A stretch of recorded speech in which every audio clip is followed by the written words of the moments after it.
اپنی کمائی میں سے زکوٰۃ کی رقم نکالنا یہ اس بات کا عملی اعتراف ہے کہ دینے والی صرف خدا کی ذات ہے۔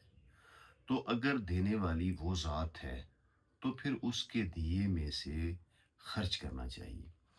زکوٰۃ کا قانون یہ ہے کہ کسی امیر سے لے کر کسی غریب کو دینا۔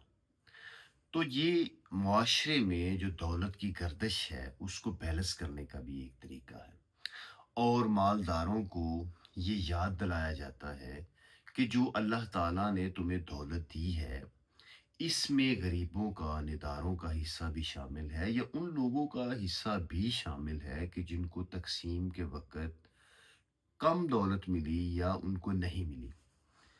تو جو زکوٰۃ ہے اس کا تعلق اخلاقیات کے ساتھ بھی ہے، یہ اخلاقیات کے ساتھ بھی جڑی ہوئی ہے۔ یہ انسان کے اندر سے بخل اور حسد جیسی چیزوں کو نکالتی ہے، اور محبت، انسان دوستی جیسی چیزیں جو ہیں وہ انسان کے اندر پیدا کرتی ہے، اور ایک احساس پیدا کرتی ہے، ایک مثبت جذبات پیدا کرتی ہے۔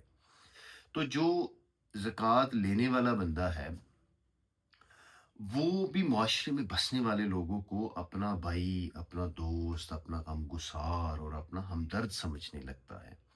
اس طرح اس کے دل سے بھی حسد کم ہوتا ہے، اور معاشرے میں ایک بڑی اچھی فضا جو ہے وہ پیدا ہوتی ہے اس سے، اور وہ بھی یہ سمجھتا ہے کہ لوگ جو ہیں وہ لوگوں کے ساتھ محبت کرنے لگتا ہے، تو معاشرہ جو ہے وہ ایک مثبت معاشرہ جو ہے اس کی تکمیل ممکن ہوتی ہے۔